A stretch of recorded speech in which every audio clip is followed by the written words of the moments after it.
இன்றைய காலத்தில் பகை நாடுகளை பேசி தீர்க்க பார்க்குறாங்க. பக்கத்து மாநிலத்தோட பேசி பார்த்தா என்னன்னு நினச்சேன். அதனால தான் அப்படி ஒரு அட்டெம்ப்ட் எடுக்க நான் ட்ரை பண்ணோம். ஒருவேளை அந்த அட்டெம்ப்டில் ஒரு அவமானம் நேர்ந்தால் என்ன செய்யன்னு சில பேர் கேட்டாங்க. அப்படி நடந்தால் தமிழ்நாட்டு மக்களுக்காக அதையும் தாங்க தயாராக தான் இருக்கேன்.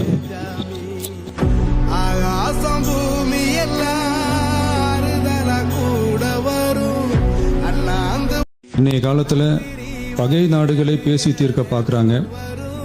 பக்கத்து மாநிலத்தோட பேசி பார்த்தா என்னன்னு நினச்சேன். அதனால தான் அப்படி ஒரு அட்டெம்ப்ட் எடுக்க நான் ட்ரை பண்ணோம்.